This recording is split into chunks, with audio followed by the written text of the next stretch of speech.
everyone, and thank you for joining us today. 2024 was a remarkable year for GeneDx across all metrics. We cemented and extended our position as the market leader in exome and genome testing, expanded patient access, solidified our operating processes across all aspects of the business, and started to generate cash to fuel the next leg of growth. Our fourth quarter results surpassed expectations, with revenues exceeding $95 million and gross margins expanding to 70%. While providing early and precise genetic diagnoses remains our purpose, creating a financially strong business drives our progress. We are dedicated to helping as many patients as possible, and it's not just about what we do, but how we do it in service of our customers, with clinical excellence, urgency, and integrity. Our flagship exome and genome business delivered enormous growth in 2024, and we're bringing our focus, operational discipline, and commitment to profitable growth with us into 2025. In the coming year, we'll be layering on additional investments into growth, scale, innovation, and talent to add velocity to our market development. Fueled by our 2024 and early 2025 momentum, we're setting guidance for 2025 to a range of $350 million to $360 million in revenue, with at least 30% growth in exome and genome volume and revenues. What's unique about our technology is that it enables a more efficient model, both for families and for the U.S. healthcare system. Broad genetic testing, like our differentiated exome and genome services, are massively underutilized, causing the overutilization of other diagnostic tests that don't accurately diagnose disease. The economic burden of rare diseases is estimated to be around $1 trillion annually, with delayed diagnoses contributing heavily to this cost. On average, a child with a rare disease will undergo around 16 ineffective tests and 3 misdiagnoses. The most recent literature tells us that on average, a child with a rare disease will go on a 5-year diagnostic odyssey. That's down from 6 years previously, which implies that we're succeeding in our mission. By enabling earlier diagnosis with our products, GeneDx alleviates unnecessary suffering for patients and families and offers a readily available solution to reduce inefficient healthcare spending. There's a reason healthcare spend is top of mind for this administration, policymakers, insurers, and hospital systems, and GeneDx is in a unique position to help them solve this costly problem. GeneDx is proud to be helping American families have healthier kids and healthier lives, and by doing so, reducing healthcare costs. With a large market opportunity in hand, it's important to understand that not all exome and genome tests are created equal. There's a reason 8 out of 10 clinicians who order exome testing choose GeneDx. Fueled by more than 750,000 exomes and genomes, our rapidly growing data asset and clinical expertise differentiate our products from competitors by enabling us to identify novel gene disease connections that are not widely available and ensuring we can offer the clinical utility, accuracy, and easy-to-understand reports that clinicians need. As we set our sights on offering these services to pediatricians, neurologists, cardiologists, and more specialists in the future, we've recruited some of the best product talent to deliver the smoothest end-to-end customer experience. Throughout 2025, we'll be releasing a steady stream of new features designed to further simplify our customer experience to make it the easiest to use for all. We already made great progress in the first few months of the year, and our Epic Aura integration is just one example of this. We've launched GeneDx ordering and resulting workflows at patients' bedsides and in clinician exam rooms. While we have the first mover advantage, there's a large unmet need ahead, and we're running as fast as we can to help as many families as quickly as possible. Our position becomes more formidable and our competitive advantage strengthens with a compounding force of each additional patient that we sequence, creating a flywheel effect that makes our underlying interpretation platform smarter, faster, and more scalable. We're seizing our advantage to accelerate market development by scaling utilization of rapid genome testing in the NICU and expanding our dominance in the outpatient setting. Last week, we announced our ultra-rapid whole genome sequencing product, which delivers results in as soon as 48 hours. Our ability to offer an ultra-rapid genome demonstrates how our lab operations continue to innovate. Throughout 2025 and beyond, we're prepared to capitalize on coupling our clinically enriched data set with AI, machine learning, and automation to drive costs and turnaround times down in service of patients, providers, and partners. In preparation for our full launch into the NICU in 2025, we recently expanded our enterprise sales team, launched multiple genome product enhancements and Epic Aura, and are bringing our ultra-rapid product to market. In the outpatient setting, pediatric neurology proved successful, driving most of the growth in 2024. We've only scratched the surface of the outpatient segment's potential with a focus on patients with epilepsy, autism, and intellectual and developmental delay. There are countless applications still to come in 2025. We'll be leaning into new patient populations. Cerebral palsy and hearing loss are just 2 such examples we'll target as we expand our footprint. Additionally, we're developing new patient access channels like our new telehealth pathway, which accelerates access to testing for parents and caregivers via a streamlined referral process. Ultimately, the first line of defense for families lies within their general pediatrician. When the American Academy of Pediatrics guidelines are updated and reimbursement pathways are clear, we are ready to deploy a commercial strategy and meaningfully expanded sales force against this new call point. Longer term, we will extend our market leadership to the genomic newborn screening market. In total, pediatric testing is a $25 billion market, and while we've made progress, this opportunity remains largely untapped with multiple levers for growth ahead. While rare diseases affect 1 in 10 Americans, they also affect over 300 million people worldwide. We will strategically target opportunities outside the U.S. to meet the incredible need for testing on a broader scale. All of this is underpinned by our ability to provide valuable products and services to biopharma, leveraging our unique data asset to enable faster, cheaper, and more effective therapeutic development, all in service of expediting therapies to market for patients. We're in a privileged position to be the market leader with the product quality, scale, talent, and commercial strategy to transform the standard of care and win in an ever-expanding market. The opportunity ahead is ours for the taking, and we're moving quickly and decisively to claim it. With that, I'll turn it over to Kevin. Thanks, Catherine, and thanks everyone for joining us. Fourth quarter 2024 revenues from continuing operations reached $95.3 million. Exome and genome revenues grew 101% year over year and 31% sequentially, contributing $78.8 million this quarter. Both volume and reimbursement contributed to the growth. Exome and genome tests accounted for 38% of all tests in the fourth quarter, up from 27% a year ago and 33% in the previous quarter. Our team delivered over 20,000 of these flagship tests, which is up 32% year over year and 7% sequentially. We are driving a long-term replacement cycle of the industry's individual gene tests and panels into exome and genome, and 2025 trends to date are encouraging. In addition to growing off this base, we'll be layering on a new growth curve in the NICU and new indications in the outpatient setting in 2025. Both of these initiatives are starting at near zero today, and we anticipate these growth curves to ramp in the second half of 2025. Demand is strong, and we've balanced that demand with discipline, targeting only volume with a high propensity to get paid fairly. So speaking of getting paid, average reimbursement rates have come entirely from reduced denials. In the fourth quarter, the underlying average reimbursement rate for exome and genome after all denials was approximately $3,500, excluding the discrete benefit from our large appeal win in the quarter. That's up from $3,100 last quarter and up from approximately $2,500 in the same quarter of last year.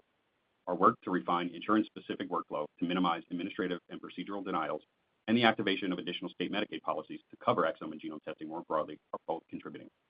32 states now cover exome and/or genome outpatient, and 14 cover rapid genome inpatient. We'll continuously focus on improving processes, producing clinical and health economic data, supporting patient advocates, and leaning into policy work both at the state and federal level.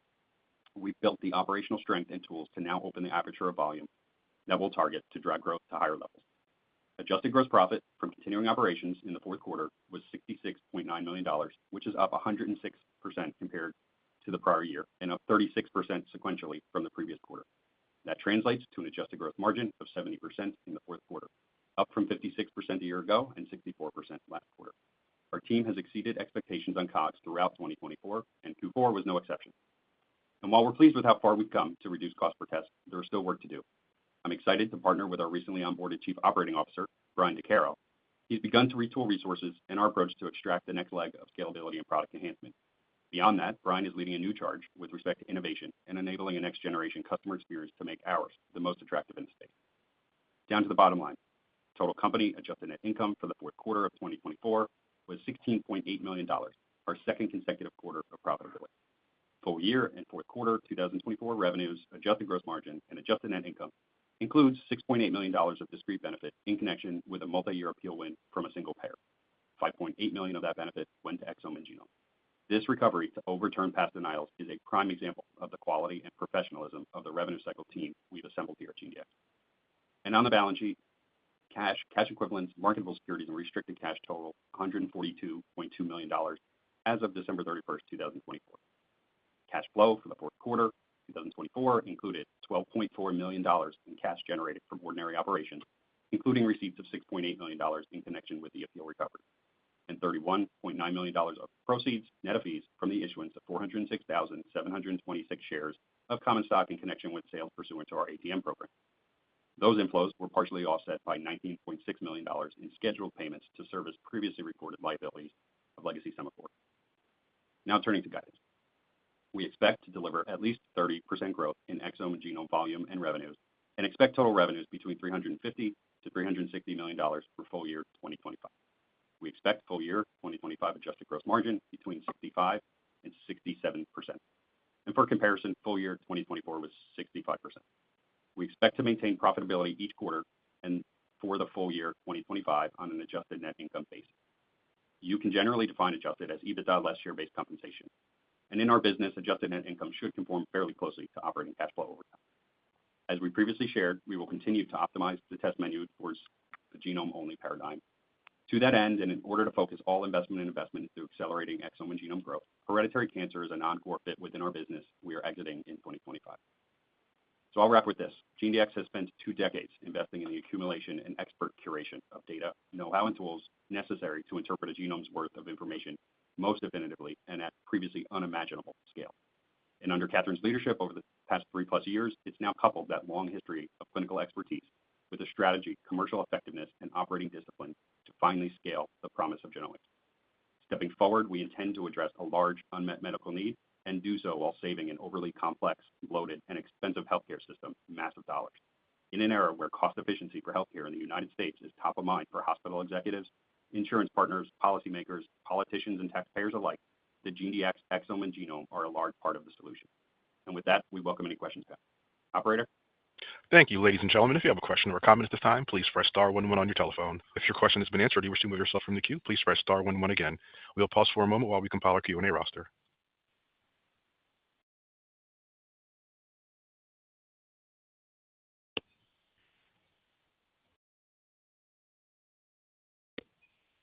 Our first question comes from Dan Brennan with TD Cowen. Your line is open. Great. Thank you. Thanks for the questions. Congrats on the quarter. Maybe to start off, Kevin, could you just give some color on the implied price assumption for 25? Obviously, you're saying 30% plus rev and volume. So I guess the implication is maybe pricing can be flat or so. Obviously, great progress in the quarter on price, but we understand it's still decently below the institutional and Medicaid rates and the commercial list price. So just wondering how we're thinking about pricing in 25. Yeah, the way I look at it, Dan, is the $3,500 in the fourth quarter was very much improved and outpaced expectations. And I would say at this point, we consider rates to be stable and have room to go much higher. We're still at a point where nearly half of all tests are being denied, and the team continually is refining processes to avoid those denials. We're certainly optimistic that we can get that rate higher than what we just posted in the fourth quarter. And our guidance philosophy tends to be very much data dependent, and we look forward to updating you as we move throughout the year. Got it. Okay. And then can you speak a little bit to what's implied? You talked about being adjusted net income positive and adjusted EBITDA positive in 25, which is, I think, consensus has you guys to that level at a low level. But could you just speak to how we should think about OpEx leverage and kind of what the magnitude of kind of EBITDA and cash flow could be in 25? Yeah, so there'll be a step up in OpEx as we look for ways to accelerate growth and reduce costs. I think Epic is a prime example of that. That'll be about $5 million annual to add to the current OpEx base. And so we certainly see areas to invest. Catherine spoke about some across the commercial teams and ways to drive further automation. I think we built up the discipline within the company at large to look at the multitude of bets that we can place and ensure a high level of probability of success. The way I would think about it is you've got the revenue and gross margin guide. OpEx will step up, but only in a way in which we're committed to keep profitability positive each quarter and for the full year. Okay, then maybe just a final one. You talked about new opportunities you're kind of baking into the guide in the second half. I think you mentioned the NICU, but you've already launched there. So I'm just wondering, can you speak to kind of what these new opportunities are, and can you frame relatively how meaningful they are in the 25 guide? Thank you. Yeah, so the NICU is one. We did deliver the Epic Aura integration ahead of schedule. Still expect a second half of year ramp in the NICU, maybe pulling that forward a couple months into the second quarter. What's also built in that we're excited about is turning on new indications and use cases for exome and genome. The growth to date, or at least over the last year plus, has been on that focus of epilepsy, autism, intellectual delay, developmental delay across the ped neuro call point. Maybe just a couple examples, and they're just a couple. So stepping into use cases like cerebral palsy is an example. Hearing loss, maybe another one. So use cases to drive further same-store sales within call points we've already launched into will be a focus of the second half of the year. Thank you. One moment. Great, thank you. One moment for our next question. Our next question comes from William Bonello with Craig-Hallum Capital Group. Your line is open. Hey, thanks a lot, guys. Just wanted to follow up a little bit more on the comments on the earnings guidance and profitability and the incremental investment. Maybe two things in particular. One, you mentioned expanding the sales team. I'm wondering if you can give us any sense of magnitude of that expansion and maybe the corresponding cost, and then I'll ask the next one. Certainly. So, and thanks, Bill. A couple things on Salesforce. So, we have expanded our enterprise team from about 5 to 10, and that's something that we have our eye on as we get Epic off the ground, as we start really getting more experience. We're going to keep an eye on that, and we're prepared to continue to add reps as we make progress on the plan on the NICU side of things. We also have hired inside sales reps for the team that's been focusing on the outpatient opportunity. I think we've talked about the fact that that sales force has been they've been out there focused on new accounts, on same store sales, but they're also doing a lot of administrative work. So we've hired a team of about 25 people to focus on inside sales that are really helping to offload the administrative burden and ensure that our sales reps can be focused on bringing in new accounts and looking for additional opportunities within existing accounts. I would say our sales force is by far, in order of magnitude, 3 times larger than the next sales force in our space. So, our focus is on continuing to get greater productivity out of that team. The customer experience that we're investing in is also intended to create a really intuitive experience that will also offload some of the more manual work. And so we think that the investments that we're making on customer experience are going to pay off in terms of stickiness and same-store sales as well in the future. Sure. And in terms of cost, I mean, that sounds like maybe $1 to $2 million or something like that. Yeah, it's certainly. I don't know if I'd give you the exact number, but say it's order of magnitude is not that large. With I'd say the Epic investment that I cited being the single largest investment year over year. And the way I think about cadence on the bottom line is Q1 being near break even, slightly positive, and then ramping in the latter 3 quarters. Okay. And then that was the follow-up on profitability. So is your goal to just ensure that you stay profitable, or, I mean, you were meaningfully profitable in the fourth quarter. How are you thinking about growing profits in addition to revenue, this year and maybe next year? Yeah, I think so. We've stated it is a commitment of ours to keep the company profitable from this point forward. That said, we're excited about ways to accelerate growth as we enter into new call points and new indications. We want to see what it takes to really dominate and win those markets and have some latitude to toggle accordingly. Okay, that's very helpful. Thanks a lot. One moment for our next question. Our next question comes from Tycho Peterson with Jefferies. Your line is open. Thanks, this is Matt on for Tycho. Maybe first one, going back to some of the new product innovation. On the ultra-rapid whole genome sequencing product you recently launched, could you just remind us the immediate opportunity that opens up for you? Like, what size of the market or kind of TAM does this let you address now? And then what are your kind of expectations for penetration of that opportunity? It sounds like it's more maybe back half of the year and beyond. We're just trying to get a better understanding of the potential impact from this launch on volumes as we move through 25 and beyond. Thank you.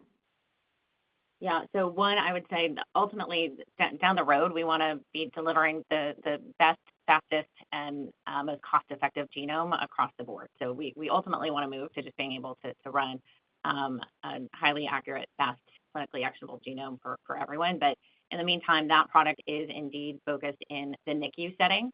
So we think being able to have the 5-day turnaround time and now the ultra-rapid for patients who may be in most need really unlocks what is roughly considered to be about $1 billion market opportunity in that NICU inpatient setting. Fewer than 5% of babies in the NICU get a genetic test today. And so we think there's just it's massively underutilized in that setting. So this gives us the ability to provide either that 5-day turnaround time or for super dire cases, the ultra rapid as well.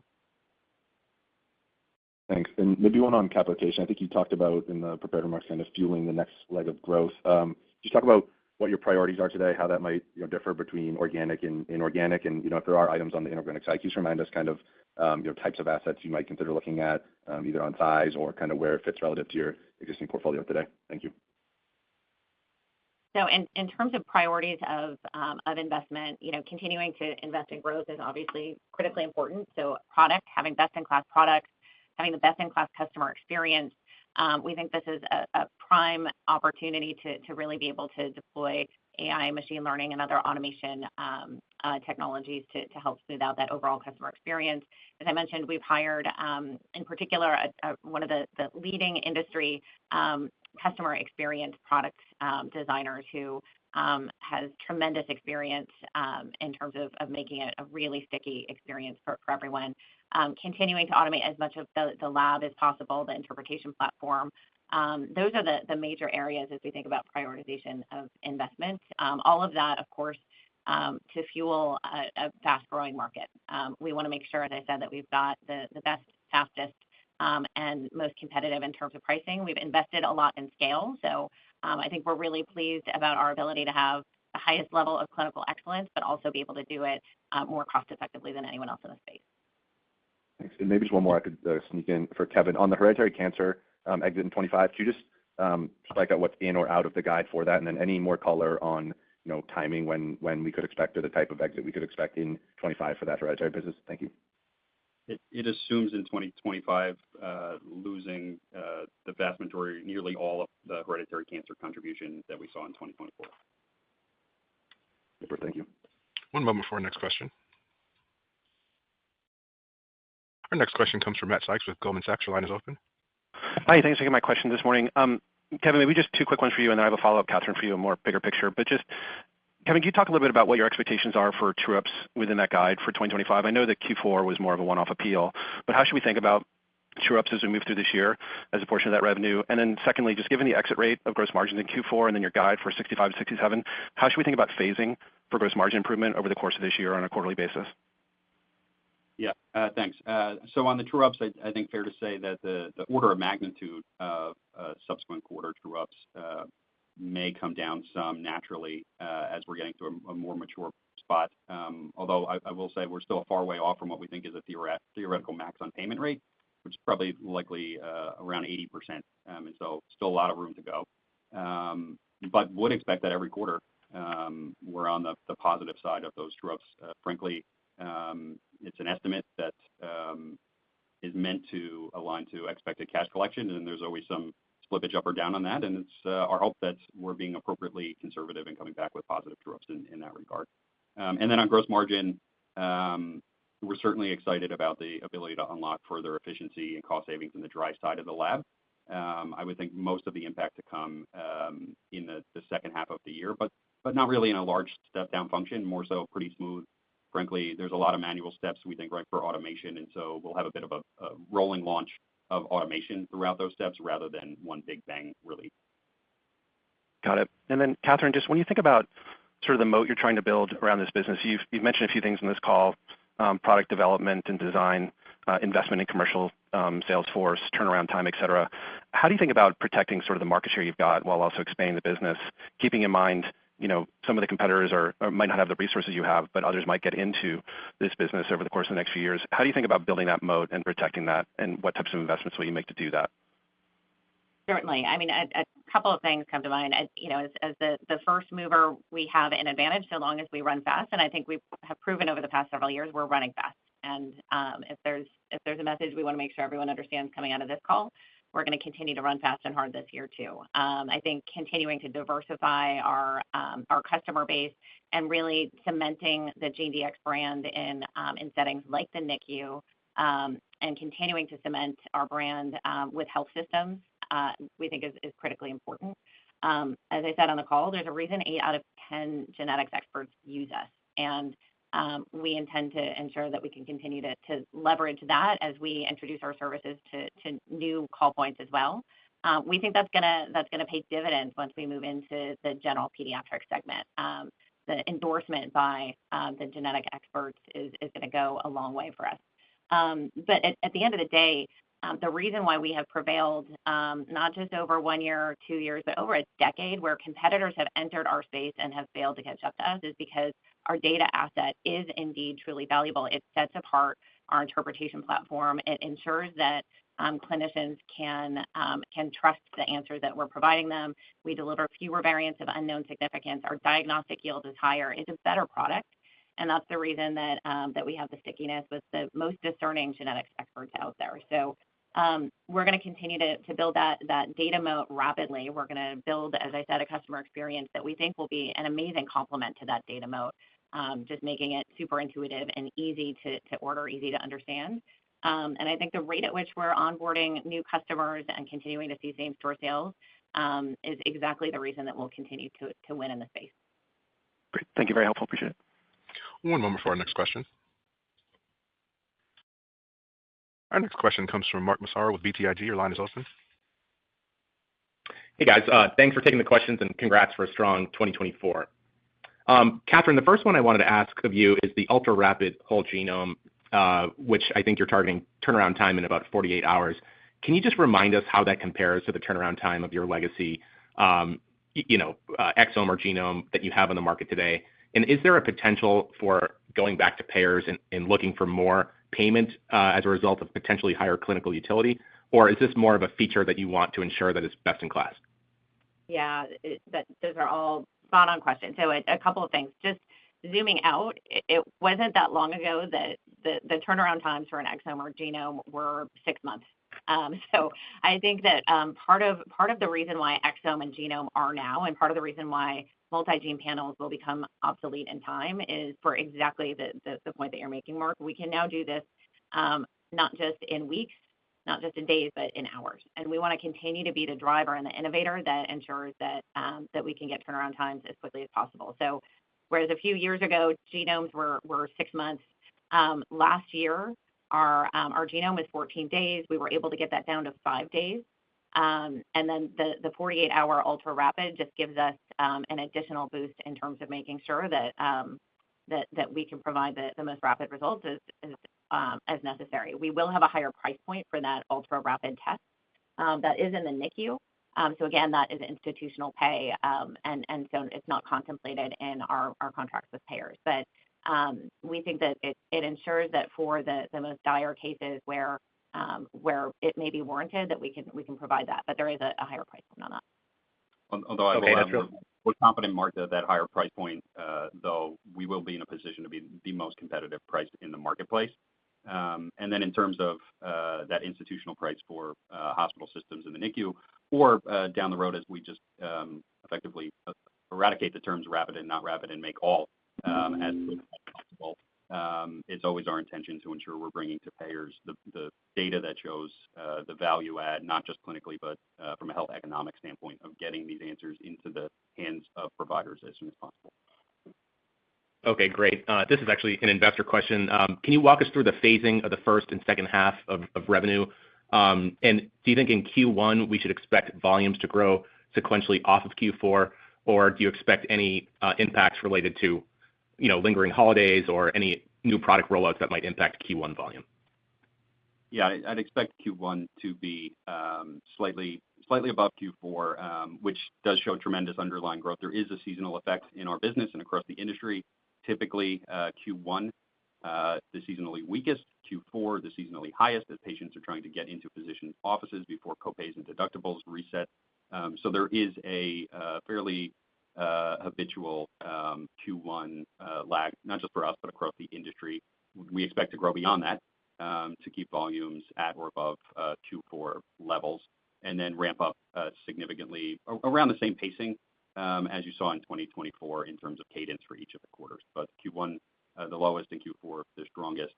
Data to date through Q1 is very encouraging, despite the fact that much of the country had a rough January and February in terms of weather and in terms of the wildfires, but very encouraged and happy with the data that we're seeing to date. Okay, last one for Mark. I would, though, expect a larger proportional second half of the year, solely as a function of us activating the NICU opportunity and those new indications we talked about, both of those hitting at best late in the first half, but really ramping up in the second half of the year. Okay, I got it. Maybe last one for me. It was great to meet Brian last month. I think in the press release hire, I think he might be overseeing the program management office.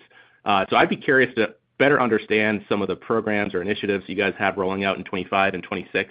And then specifically, I wanted to ask about the opportunity in adults. You've done a really nice job with pediatrics, but I'm curious what inning you think we're in adults, and maybe can you touch on some of the clinical areas that you can help address unmet needs for in adults? Absolutely. Yeah. So it's been fantastic having Brian on board. He's on week 6. It feels like 6 months in the best way possible, though. He really has immersed, and he's responsible for operations, medical affairs, product technology, and the program management office. So the PMO is really intended to ensure that we accelerate any sort of automation efforts coming out of the product and technology groups and into the lab operations. In addition to any sort of customer experience efforts that we've mentioned that we're investing in. Customer experience is one of our biggest areas of focus for the year. So the PMO just helps us run more efficiently. We've just recruited a fantastic person to lead that organization. So that is Brian's focus, in addition to a new innovation team, which is looking at I think in a more forward-looking way, how we continue to make sure that as new technologies come to bear, whether it's from sequencing companies or otherwise, that we can be as forward-leaning as possible. So those are the sorts of efforts that will come out of the PMO and out of Brian's organization. On the adult side of things, the way that we think about it, we're in inning like 0 right now on that. We have like a smattering of tests that come in for adults today, and historically that's been the case. And so that is a massive and untapped opportunity ahead. The clinical areas that we think are most representative, so think neurodegenerative disease for adults, Parkinson's, Alzheimer's. Think about some of the cardiac conditions, so amyloidosis, hypertrophic cardiomyopathy. So some of those areas where you're seeing biotech companies focus on genetic-based medicine. So those are areas that we think are important, and as we continue to build a biopharma pipeline, having conversations in some of those areas as well. Thanks so much. One moment for our next question. Our next question comes from Brandon Couillard with Wells Fargo. Your line is open. Hey, thanks. Good morning. Kevin, not surprising to see you exit hereditary cancer. Can you just remind us what the gross margin profile of that revenue stream was? I imagine it's slightly accretive exiting. Hereditary cancer is probably slightly accretive overall this year. That'd be helpful. Yeah, it was about 40%. Okay.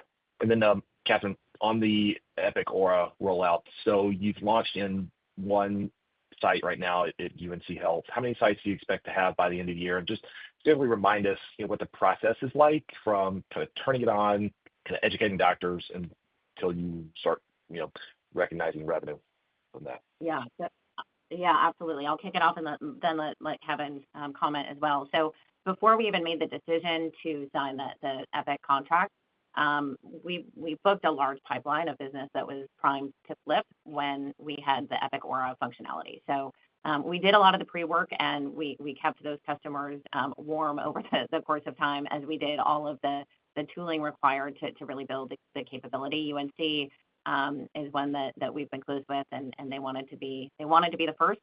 We've got a number of others in the waiting room that are fast followers, and then we'll continue to drive our sales effort. As I said, we've got an expanded enterprise sales team that will be focused in this area. But we're starting with UNC. We'll start adding them as we start to build that muscle in terms of how we work quickly with these health systems, not just on their side of the integration, but then starting to pull through the volumes and the revenues. And so that's part of the reason why it will be a slower start in terms of the guide, and then start to pick up really in the back half of the year. And Brandon, it was about 6 months of picks and shovels from the time we signed the contract to going live or launching last week.